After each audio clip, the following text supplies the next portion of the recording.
20 seconds till liftoff. T-minus 15 seconds. Falcon 9 is configured for flight. 10, 9, 8, 7, 6, 5, 4, 3, 2, 1, 0. Ignition.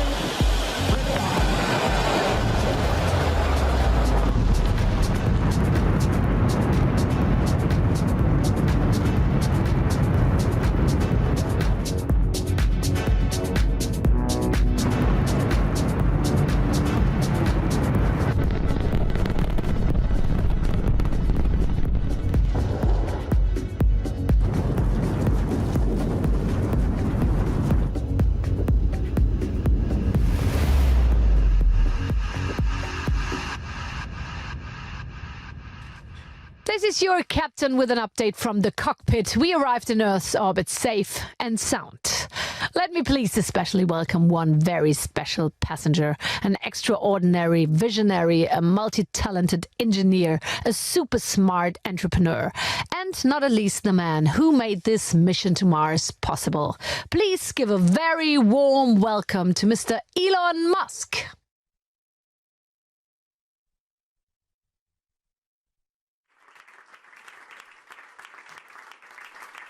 Please take a look at our wonderful planet. Isn't it gorgeous?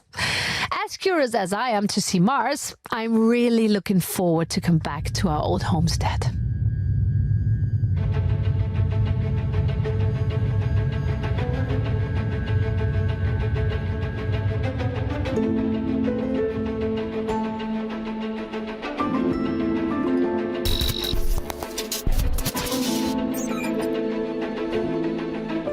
South Africa in the 70s. A boy from Pretoria facing childhood problems. He reads 10 hours a day. Star Wars and science fiction. But this one's got talent. For machines and for money. Game begin.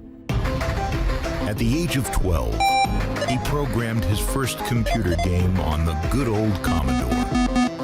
Young Elon sold Blastar for $500. Develop stuff, let it grow, sell it soon.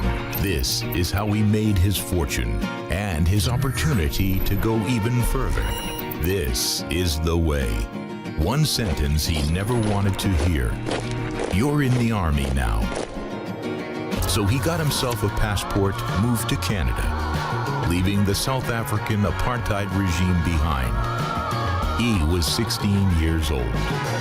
After some time in Kingston, he left Canada, went to Pennsylvania, got his bachelor, and then moved south. Stanford University, Palo Alto, where all the Silicon dreams were about to come true.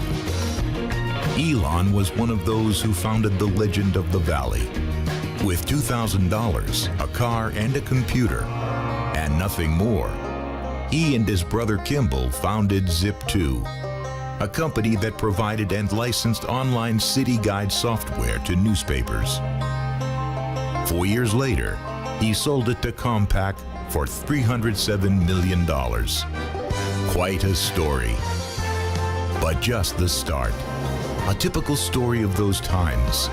Develop and invest. Find allies. Merge. Disrupt. The rise of PayPal. His first vision of making things easier for people using the digitization. Elon Musk helped to change the financial industry forever. PayPal was sold for $1.5 billion to eBay. Elon held 11.7% of the shares. A big winner in the big game. Money that he uses to make the world a better place. He attacks on the world's best settled market, the automotive industry. We created Tesla to make a difference in the world. Tesla. Disruption at its best. Not everything worked out perfect. Oh my fucking God. Well, but his long breath proved him right. He is pushing all his competitors forward. He is expanding, He leads technology. He leads infrastructure and logistics. And if necessary, he works and sleeps at the factory. And he is ein Berliner. Soon, very soon. We've decided to put the Tesla Gigafactory Europe in the Berlin area. Yeah. That's the news! And Tesla is just on the cutting edge of an idea. Autonomous driving is born. So for us, being a little startup, we had to start off with a car that was in low production and necessarily expensive. Their idea of an electric car is something that doesn't look good, isn't fast, doesn't have high performance. We wanted to break the mold of all of that. That's what we sought to achieve. Saving time for important things. Saving time for stuff that is fun. Well, it is fun to drive a Tesla. But on an endless motorway, even riding gets tiring. It's human. We're bored very soon. Let the car drive and get some food for the brain while it does the work. And last but not least, fuel it with energy that is not harmful to the planet.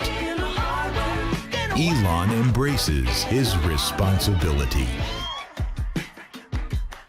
But this is never enough. Much more is needed.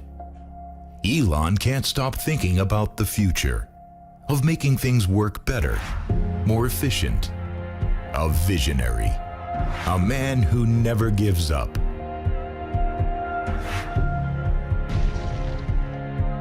Although there would have been a few moments when giving up would have been a more than plausible option.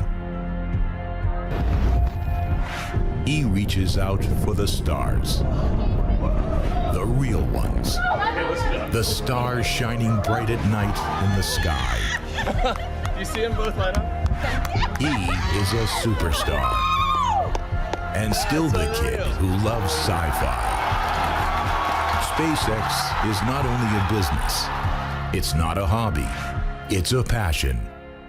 Elon is CEO and its first spaceship designer.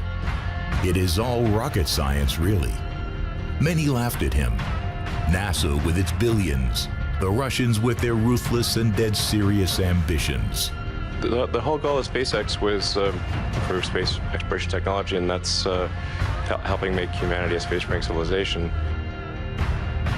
He transported Americans to the ISS. 3, 2, 1. Ignition. Liftoff of the Falcon 9 and Crew Dragon. Go NASA. Go SpaceX.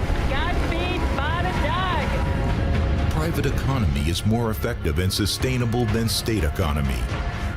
Crew Dragon is a gentle slap in the face for over-the-top institutional rocketeers. The Russians took it personal. Elon Musk must not be quoted by them. Too successful. Russia. Some things never change. Can one man change the world? Yeah, sure.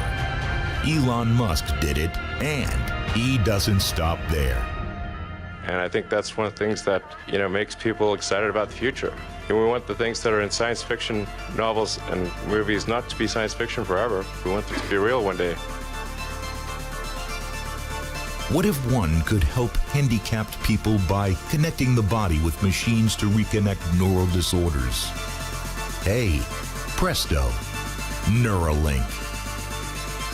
What if we could get rid of traffic on our city streets? Dig a deep, long tunnel beneath them and shoot the cars from one side of the town to the other. Hey, presto, the Boring Company. The name, by the way, is one of the best puns ever. And stop. If we can do that with cars, why shouldn't we do it with goods and people? In full speed, 600 kilometers in 35 minutes. Just do it. Hey, presto, Hyperloop. But all that's earthbound. Reach for the stars and planets. We're already on our way to Mars.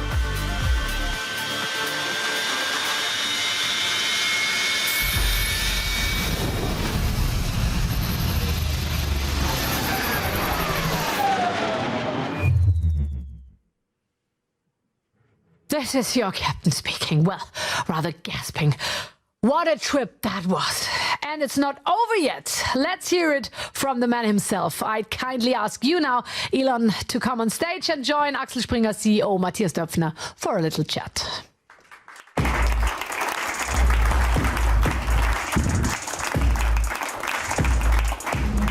Well, that was fun. Yeah, I'm glad that you enjoyed it. Yeah, it's like a ride. I mean, I think you could charge money for this. This was great. I mean, yeah, it's really makes a difference to have this two screens and the angle change. It's like, that felt great, like Disney ride. Elon, apart from this special trip to Mars this evening, when do you think realistically human beings will land on Mars for the first time? I feel fairly confident about 6 years from now. So the Mars, Earth-Mars synchronization occurs roughly every 26 months.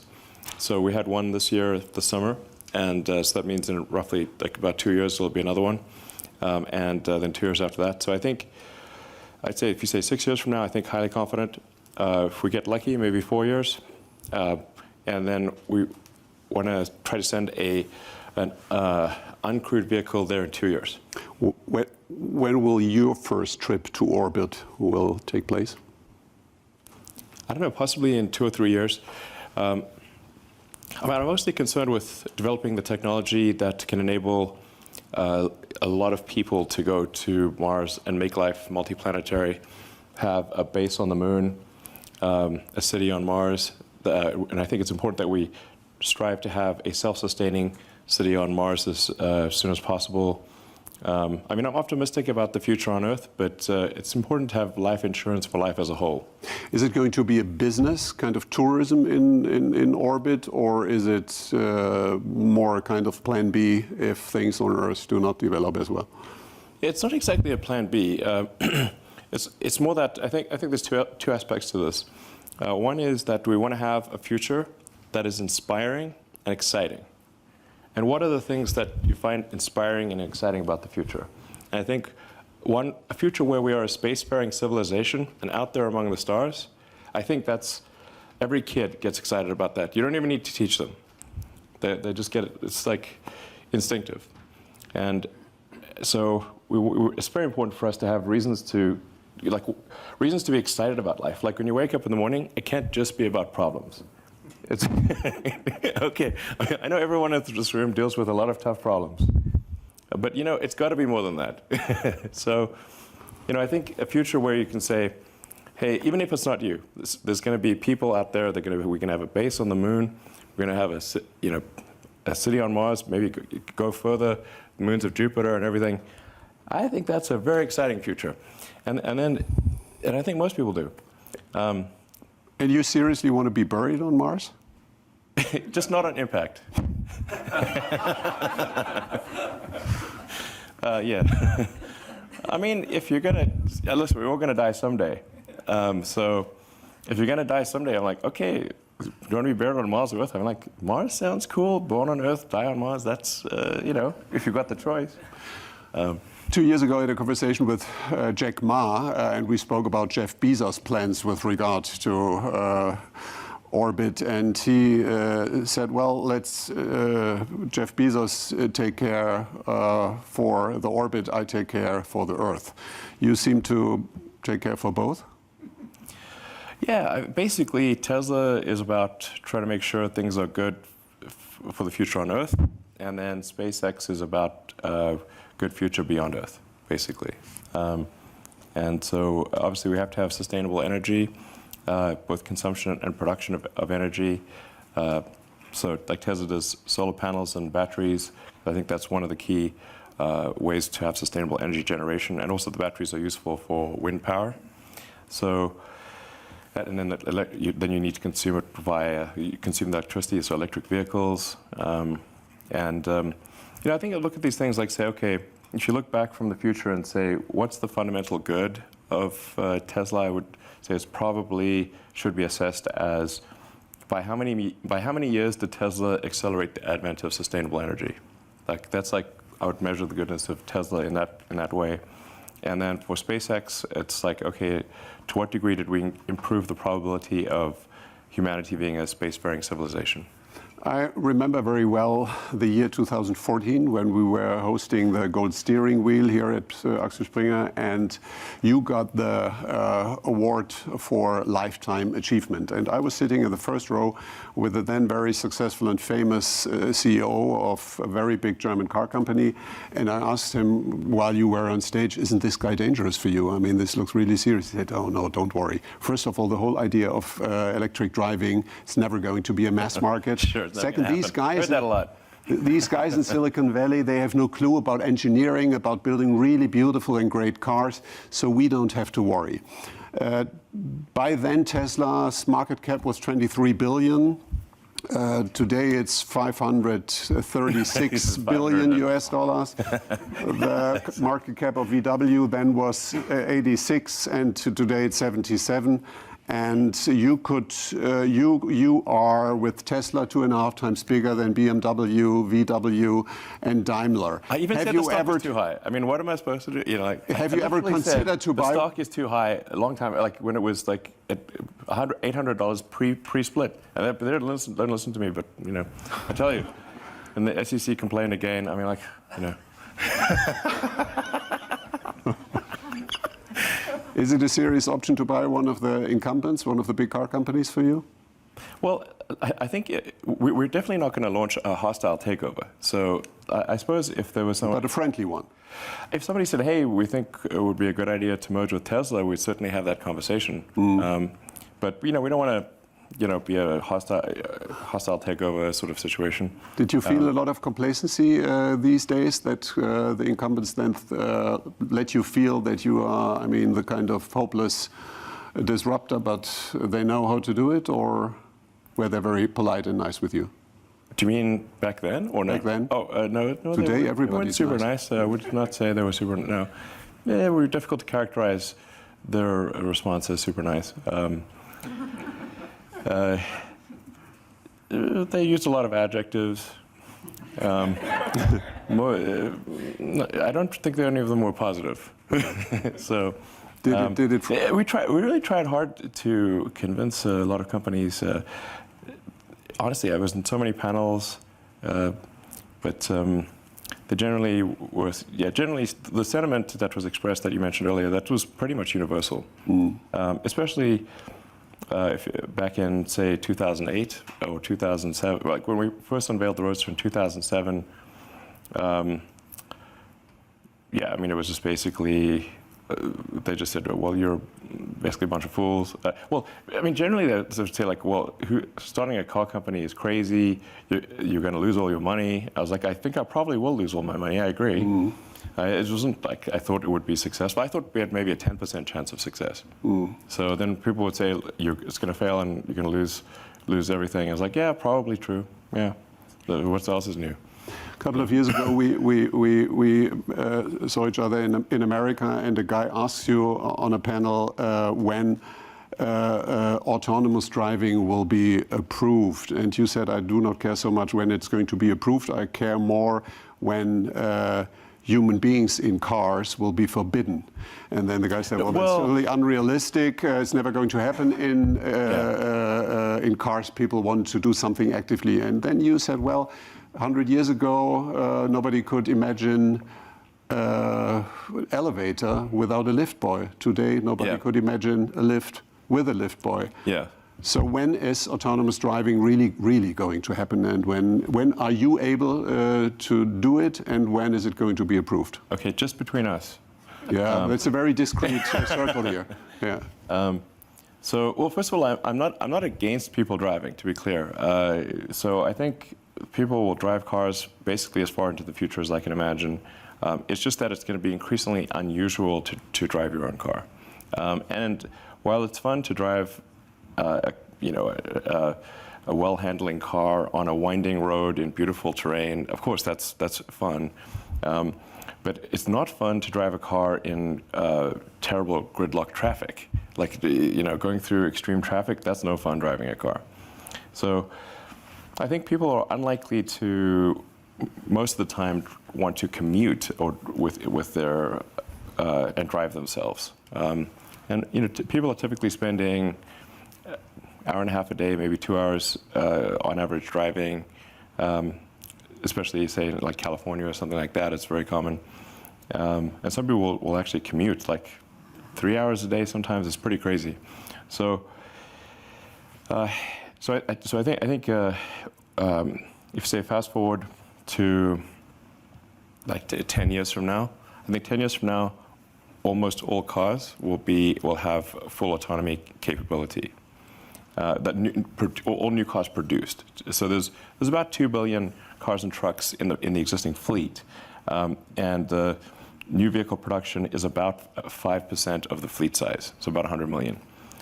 So even to the point at which all cars are autonomous, it'll still take 20 years to replace all the cars, assuming that the number of cars and trucks in the fleet stays constant. But like say 10 years from now, I would say vast majority of cars electric, like maybe 70-80% or more, and almost all cars autonomous. Electric autonomy is absolutely the future, no question. It's just a question of when. But then, like I said, sometimes people think that means the global fleet gets replaced instantly. It's like, nope, you have to go 20 years beyond that point before, 20 years from the point at which all new cars are electric, then the fleet will be replaced. This is just an important, it's not like, sometimes people are used to like mobile phones and that kind of thing. It's like 2-year or 3-year replacement rate, but cars are a much more expensive asset, a longer life. Anyway, to actually answer your question, I'm extremely confident of achieving full autonomy and releasing it to the Tesla customer base next year. Now, there's a uncertain period of time for when regulatory approval will take. How long will it take? But I think if you are able to accumulate billions of kilometers of autonomous driving, then it's difficult to argue and look at the accident rate when the car is autonomous versus non-autonomous. And in fact, our statistics already show a massive difference when the car is on autopilot or not on autopilot. The safety is much greater even with the current autopilot software. And we are discussing level 5 autonomy, so really Yes. full autonomy. Will Yes. Europe lag behind, or will it be approved here at the same time like in America or China? It's hard to say exactly when it will be approved. I mean, just and our customers already know this, but the EU regulators are the most conservative. And I don't know if people want that to be the case or not. Our customers are sort of unhappy about it. But yeah, they only meet every 6 months. It's well, a that's bit of very an arduous. Yeah. Maybe meet more often. I don't know.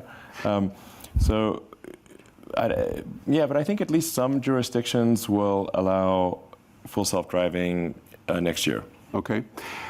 Exactly a year ago, you were announcing in this very building that you're planning to build a new site near Berlin. Yeah. And a couple of months later, in June, you started. You want to finish it by July next year. We did a little tour this morning. It's impressive how advanced it is, and it's almost unbelievable. Germany, and particularly Berlin, is not world famous for finishing construction sites in time and in budget. So you've created a kind of anti-Berlin airport project. Why Berlin? Why did you go to Germany and to Berlin to get that big project done? Sure. Well, first of all, I'm actually a big fan of Germany. I love Germany. It's great. I have a lot of friends, German friends, and I think Berlin is a very fun city, and I think there's also, from a location standpoint, people like, say, young people can live in apartments at a reasonable price in the city of Berlin, but if somebody's got a family, they can still have an affordable house. So it's a good location, offering good living for people of all ages and incomes, and Berlin mayor once said Berlin is poor but sexy. Is that what attracted you? Berlin's not that poor, but it's definitely sexy. Could you imagine to spend? So we're going to have, like, when we open the... you're all invited, by the way. When we have the opening for Giga Berlin, we're going to have just a big party. You know, we're going to have like start off on the day, have more sort of family music, and then gradually get more hardcore, and then go, you know, midnight techno till dawn. Do you plan to spend more time in Berlin yourself? You want to partly live here? In fact, yes, I'll be spending a lot of time here. Where do you sleep tonight? Tonight's in the factory. In the factory, not in a hotel. Well, technically in a conference room in the factory, but yeah. You sleep in a conference room in the not finished factory tonight? Yeah, it gives me a good feel for what's going on. Alone, or? Yeah, I assume so. Is this an invitation? Yeah. Okay. Elon, you have so many projects. It's not only Tesla or SpaceX, it's Neuralink, it's the Boring Company, so many things. And when we discussed last time, I asked you, what is the most important project or the most important topic for you to deal with in the foreseeable future? And you said that is truly the role that AI is going to play in our society. Could you explain why, and why that is a big opportunity, but also seems to worry you? Yeah, I think, well, I mean, humans have been the smartest creature on Earth for a long time, and that is going to change with what's typically called artificial general intelligence. So this is, say, an AI that is smarter than a human in every way, could even simulate a human. You know, this is something we should be concerned about. I think there should be government oversight of AI developments, especially super advanced AI. It's just, this is anything that is a potential danger to the public. We generally agree that this should have government oversight to ensure that the public safety is taken care of. Because you fear that one day mankind could serve the machines and not the other way around? Honestly, when I see people on their phones, I think we're already serving the machine. Yeah. Yeah, it's like everyone's answering the questions. You know, every time you do a search or add information, you're sort of building this, the digital group mind. But yeah, the advent of artificial general intelligence is called the singularity for a reason, because just like a black hole, which is a singularity, it's difficult to predict what will happen. So it's not as though the advent of AGI is necessarily bad, but it's bad as one of the possible outcomes. And when is singularity in the definition of Ray Kurzweil going to happen? Well, I think you were saying he's predicting 2025. I think that's reasonably accurate. Mm. And how can it be avoided that is then more a threat for humanity than an opportunity? Is it a question of governance, so that there is not too much power in one or in few hands? Or how would you make sure that it goes into the right direction? I think we should have a government oversight, just like we do. We have government oversight and regulation of cars and aircraft and food and pharmaceuticals. These are all, you know, there are regulators that oversee these developments to ensure public safety. And I think digital superintelligence would also be potentially a public safety risk. And so it should be, I think it's very important for regulators to keep an eye on that. Who should own the data by then? I think everyone should own their own data. Like individuals should own their data. And they certainly shouldn't be tricked by some terms and conditions of a website and suddenly you don't own your data. That's crazy. Who reads those terms and conditions anyway? So, but I think it's just, you know, like we wouldn't let people develop a nuclear bomb in the backyard just for the hell of it, you know. That seems crazy. So digital superintelligence, I think, has the potential to be more dangerous than a nuclear bomb. So yeah, we should somebody should be keeping an eye. We can't have the inmates running the asylum here. Which is a global issue, because if we do well, but China has other rules and a different regulatory framework, that is another Yeah, I don't think. challenge? Yeah, I generally like that. This is one of the rebuttals I get from those developing AI. And Tesla is also developing a form of AI with self-driving, but it's a very narrow form of AI. Just like the car's not going to wake up one day and take over the world. So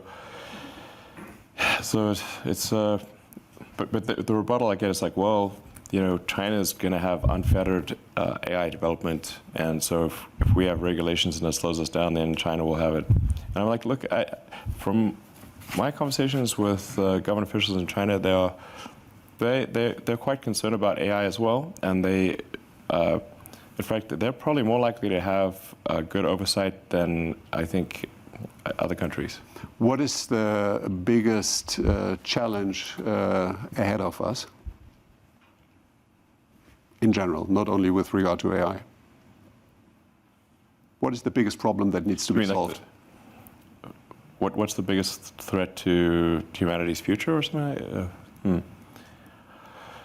Well, AI is certainly one of the biggest risks. It could be the biggest risk.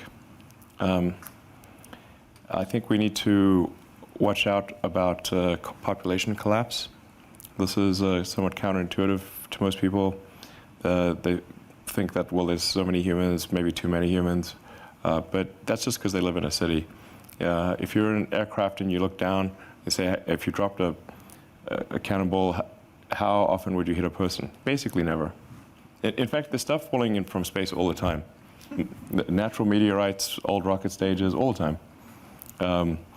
But nobody worries about it because the actual, in fact, there's a good cool website called Wait But Why, and this guy Tim Urban, like, he actually just did the math, and all humans on Earth could fit in the city of New York on one floor. Don't even need the upper floors. So that's actually the cross section of humans as seen from Earth is extremely tiny, basically vanishingly small, almost nothing. So we need to watch out about population collapse. Low birth rate, I think, is a big risk. And it's also not exactly top secret. You can go look at the Wikipedia, birth rate. So, and this is actually this is definitely the civilization ends with a whimper, not a bang, because it would be a sad ending, where the average age becomes very high, and really the youth are effectively de facto enslaved to take care of the old people. This is not a good way to end. Do you have any new projects dealing with these topics that you've just addressed? Well, I'm trying to set a good example on the kid front. 6 kids. Yes. For now. How much time do you spend with them? I spend about as much time as they want to spend with me. So. Would they? Yeah. I mean, they're not.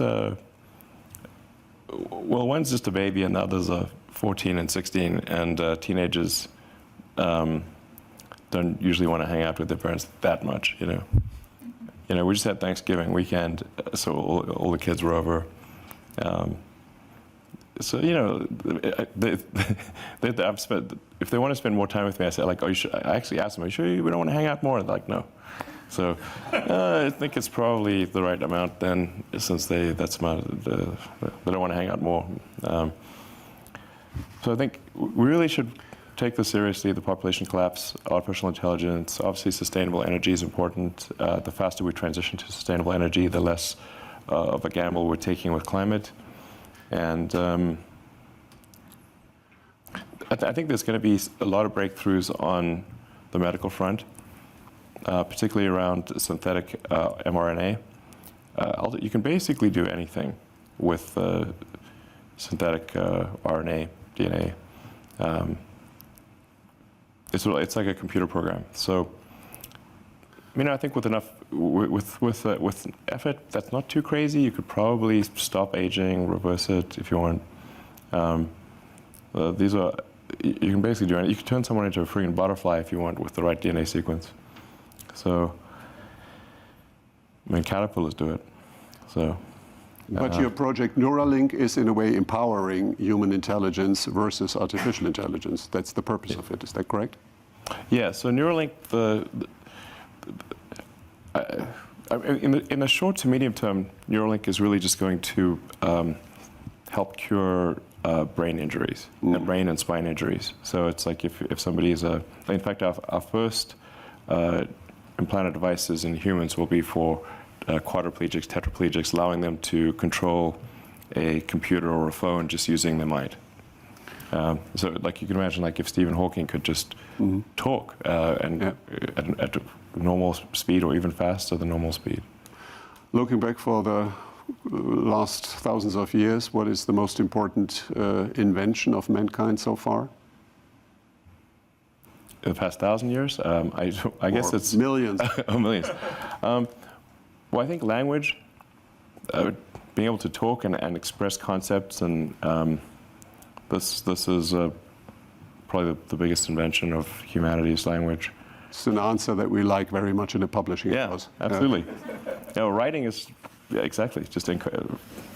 Writing really made a big difference. That guy Gutenberg, he really knew what he was doing. You have one thing in common with Nikola Tesla, that's a photographic memory. Is that only a gift or sometimes a burden because you memorize too much? I have a photographic memory in some respect. You can filter? For technical stuff, I have a very good memory. So, for a human, computers are much better at memory. Computers are really good at memory. Why is music so important for you? Techno music in particular? Well, it's pretty fun. I think it's, you want to, feel maximum human, And so I think when people have like sort of a rave and good music, it can be like, hey, maximum human, You want to really feel, it's like, boom, like where it really gets you to feel, And I think that, having fun with friends and, just crazy dancing is fun. Perhaps your love for techno music is the secret reason why you are building big projects in Berlin. Honestly, it's a significant factor.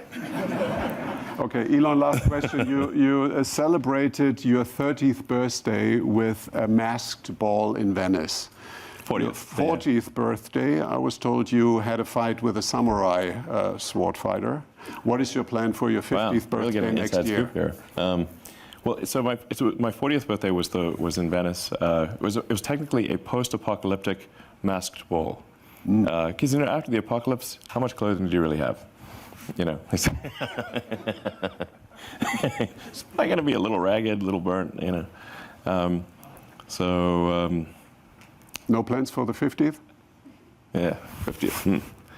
The half-century party. I'll have to think of something. Usually go with some kind of crazy theme. The party where I ended up wrestling with the world champion sumo wrestler, which by the way also caused me to burst a disc in my neck. So, 5 minutes of glory for 5 years of pain. That really hurt. So that party was Victorian Japanese steampunk. So that was cool.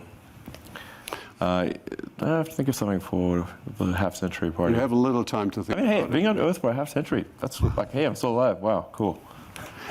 Okay, Elon, one very last question. When I asked you what is the meaning of life during a dinner, 42. You said after a while, well, probably this wonderful French cheese. Could you please explain?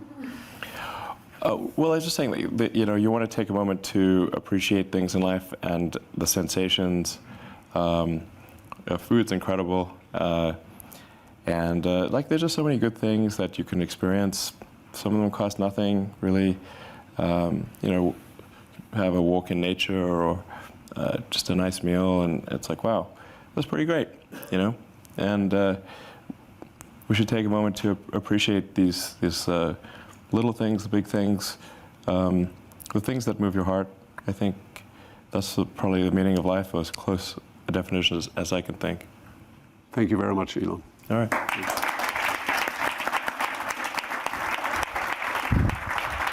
This is your captain speaking again. Thank you, Elon. Thank you, Matthias. It's a pleasure having you on board and learning so much about our future. Before I come back with some information about our flight, I'm now honored to welcome Secretary Jens Spahn and ask him on stage and to share his thoughts about Elon Musk's achievements and responsibilities. The vessel's floor is yours, Mr. Secretary.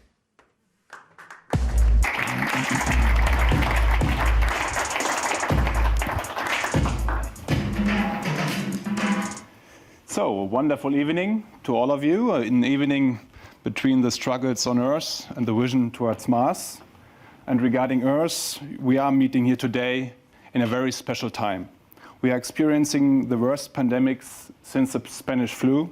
For roughly 10 months, now governments, but above all citizens worldwide have been combating the virus and its consequences. People are experiencing a great deal of suffering, hardship, and sacrifice. Yet today, at the beginning of December, we also have a reason for optimism. We can be very optimistic that we will have an effective vaccine against the new virus faster than ever before in human history. With a vaccine, we can finally hope to have a tool that will help us beat the virus. It is true that some people have misgivings about vaccination to the point of rejecting it at all costs. This is an attitude I find very difficult to understand.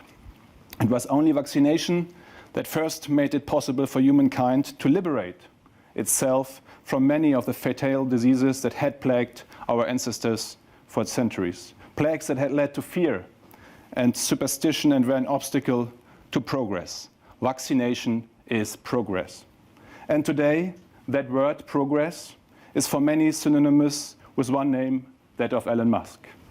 Mr. Musk, I'm pleased to have the honor of paying tribute to you in these very special times. You are, without doubt, a visionary. The name Musk stands for ideas that were often far ahead of their time. Paying online with PayPal, electromobility and sustainable energy with Tesla. And not seldom does the name Musk also represent ideas that, at first glance, might seem a little crazy.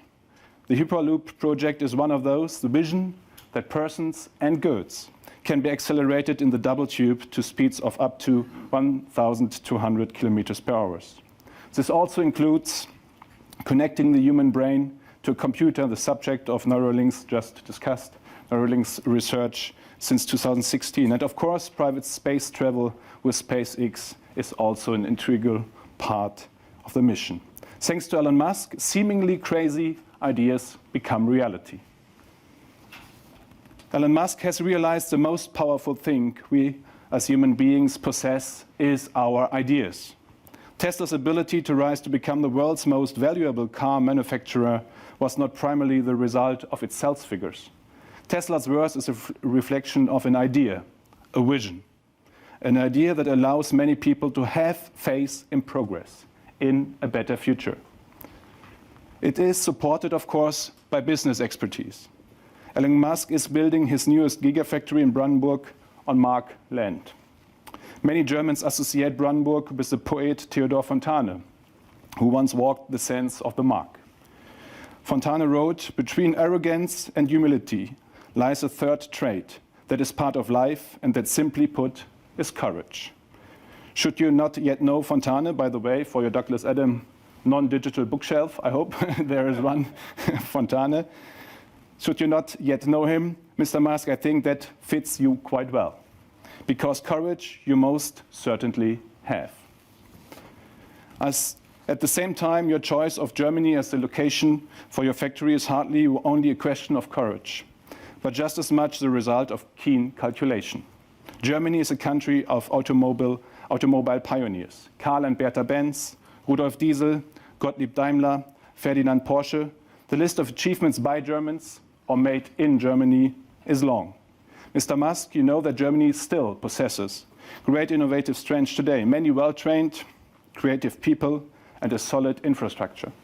Great conditions for courageous entrepreneurship for tomorrow's innovators and pioneers. In the meantime, you probably also recognize the word Bürokratie in German. Indeed, constructing a factory from scratch in only a few months, that is a new experience even for our country, or at least an experience we seem to have forgotten. We need a bit more of the Musk courage on our side to reduce bureaucratic obstacles and thereby promote innovation. Because also it is true that innovation needs a reliable framework. It also needs freedom to flourish. In the 70 years since the creation of the Federal Republic of Germany, we have often succeeded in striking this balance. Germany is an economically strong country, cosmopolitan and free, an anchor of stability and amity in Europe. It is something we can be proud of. Today, however, at the start of the 20s of the 21st century, there are a number of questions we also ask ourselves. What do we want the 20s to look like? How can we find the right answers in complicated times? What legacy do we want to leave to our children? How can we maintain the German success model, sustain and expand our prosperity as well as the freedom and security associated with it in times where it is under threats from many sides?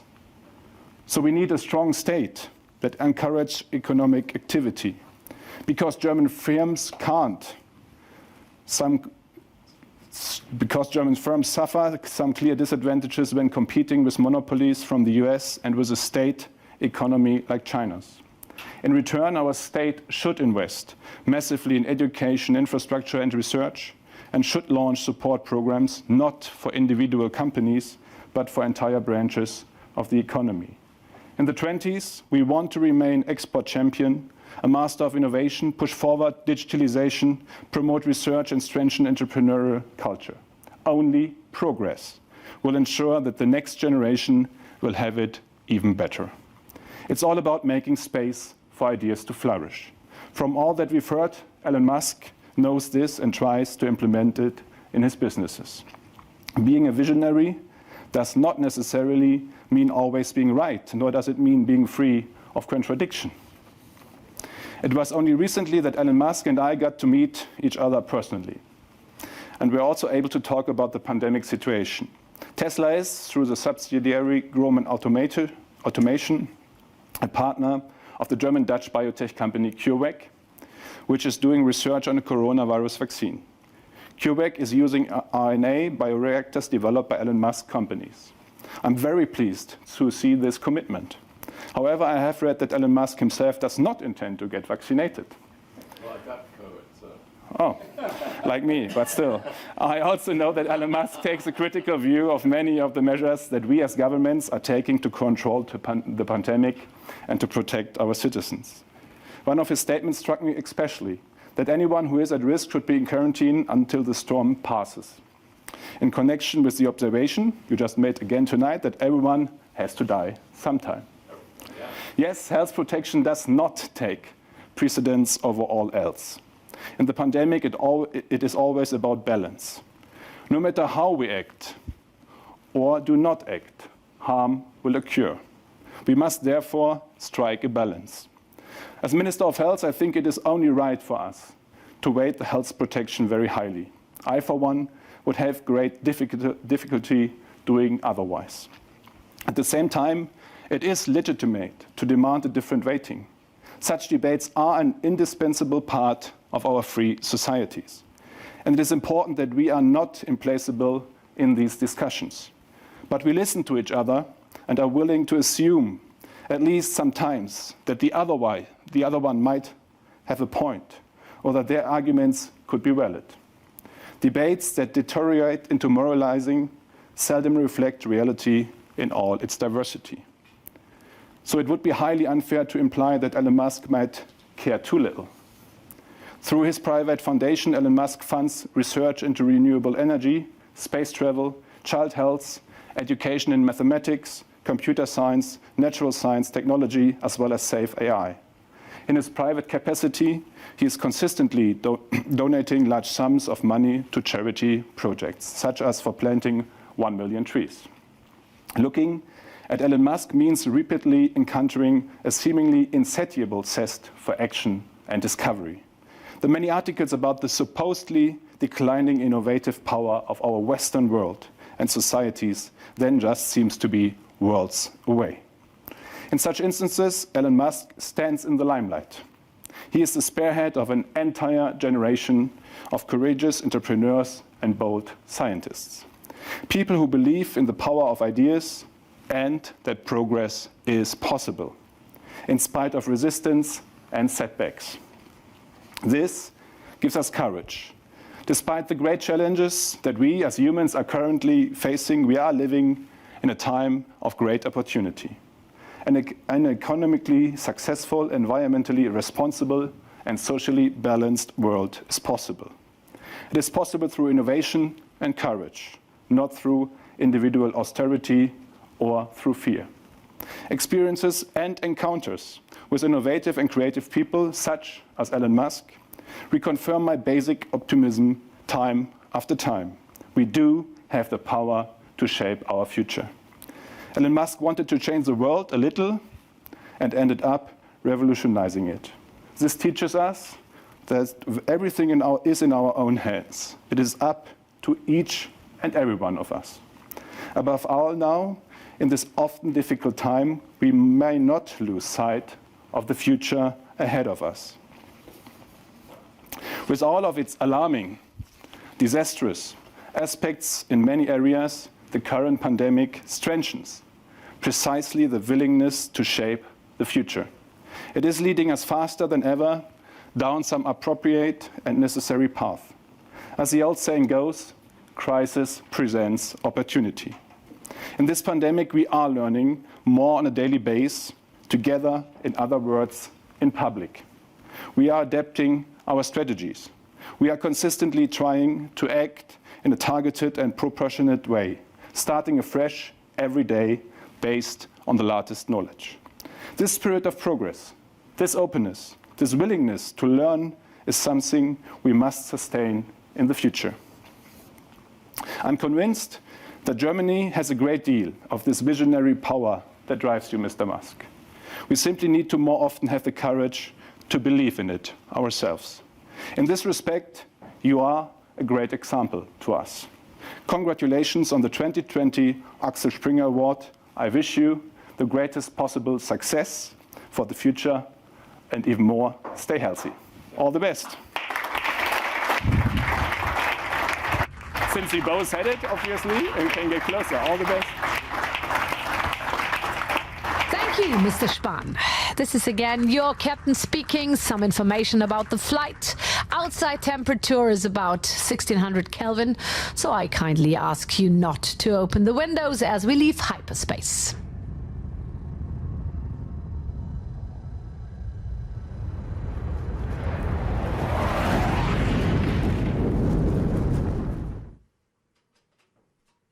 Welcome to Mars orbit. We will reach our final destination, Mars surface, in the scheduled time. The temperature will be between 0 degrees Celsius and minus 100 degrees Celsius. So, first rule, don't panic. Please excuse me, I just got the information that we have a special delivery right now, right here. This is rather unusual, but please, let me check.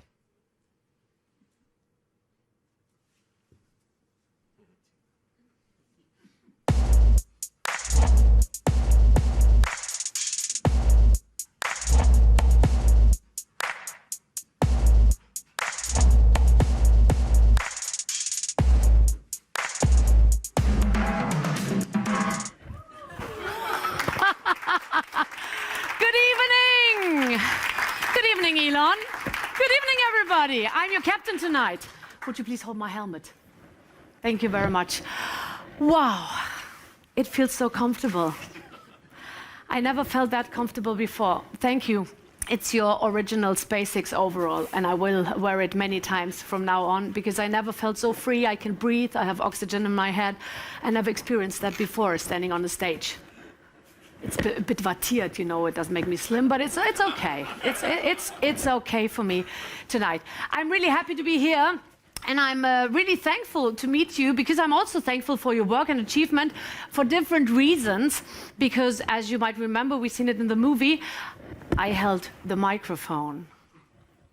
I was the one, it was my hand holding the microphone when you announced that you're going to build Tesla here in Berlin-Brandenburg. And so, thanks to you, I made it in every German news show. And not me, but parts of me made it into every German news show, which made me really famous. My hands are now one of the most famous hands we have in Germany. And my hands are holding your present now. It's a present. We were thinking about what can we give you as a present? It's really difficult, you know. It's really difficult. We were thinking about a spa weekend in Brandenburg. Not so good. A helicopter flight over Berlin. A fancy set of steak knives. You might have it already. So we were thinking about what could be nice for you. And can you guess what's inside? Come on stage. I tell you, come on. No, it's no cake and it's no book. Come on stage. As we heard, you are a visionary and you are a businessman, but you are also, you don't not only like to listen to music, but you also do music. You compose. Is it a record? Yeah, it's a record. Okay. You compose music. Great. There is one famous song, it didn't make it to the charts, but it's really famous. It really ranked on SoundCloud. That's a Tell joke, me, but... the name of the song is Don't Doubt Your Vibe. Yes. Do you recognize it? Yeah, don't doubt your vibe.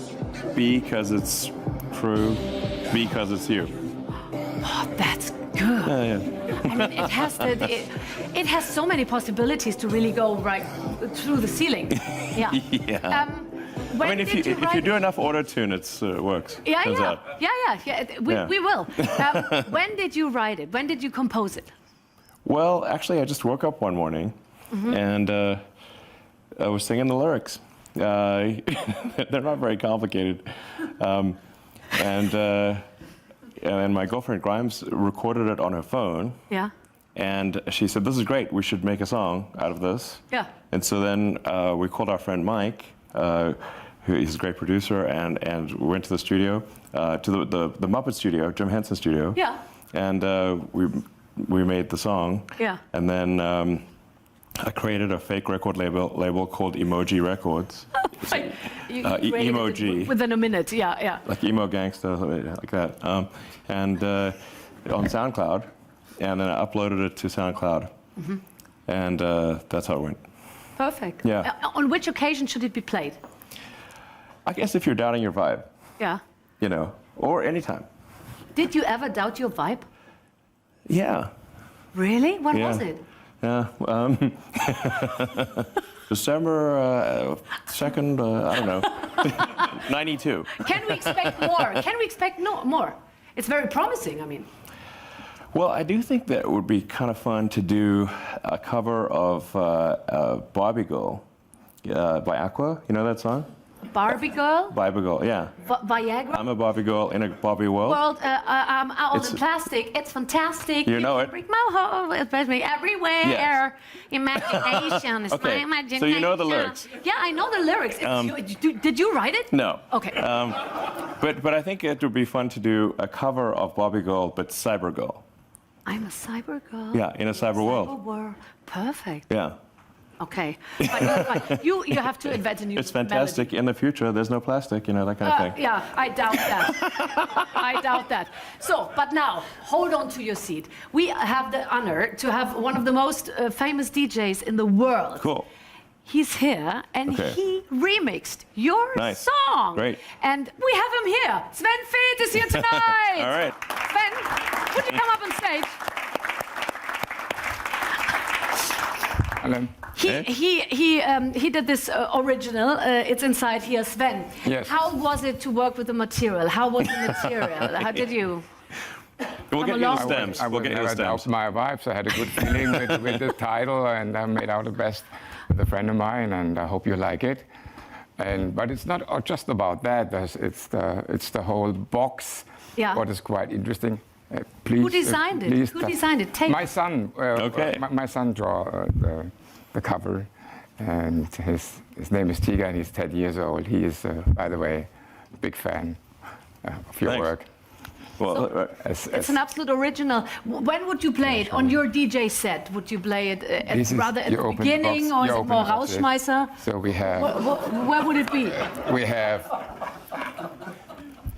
unique printed vinyls, and I choose... Do you have turntables in your conference room on the I have 2 turntables on construction site? So I choose essential techno tracks from the last 30 years. Great. Kraftwerk. Oh, thank you. Wow, this is cool. Kraftwerk is included, and friends of mine like Kraftwerk, they're number 1. Roman Flügel, Mars. Kraftwerk is great. Moby, Super old school, sure. Moby, and outside music. So is that this is present? unique. And that's great. Wow. Only one. Very thoughtful. Thank you. For you, and enjoy. I hope you have a turntable, and I do. There is a QR code inside. Okay. Thank you very much, Sven Fitz. All right. Thank you. Thank you. Thank you. So we hope to make you happy tonight. All right. It's a pleasure having you. It's really, thank you for doing this. This is really fun and, wow, great production value. This is, I feel like I'm on like a cool Disney ride or something. But I do want to just say to acknowledge the great people at Tesla and SpaceX, Neuralink, Boring Company.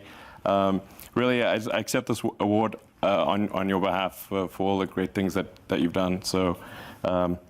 Super appreciated, but I really want to acknowledge very strongly the people at the companies who made it happen. Thank you very much. Thank you. Elon Musk, Axel Springer awardee 2020. You can sit down now, of course, because, ladies and gentlemen, we're about to land. Please fasten your seatbelts again. Bitte sehr.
Welcome on Mars! We just landed after this, exhausting and exciting and surprising and wonderful journey. Looks great, doesn't it? Yes. You can follow now our assistants or Mr. Döpfner. He's the tallest guy here. Just walk after him, and we have a little refreshment for you. And you don't even have to choose between salty and sweet, or ham or cheese. You can take both tonight, which is just great. Just have a nice evening and enjoy. Good night. Thank you, Elon.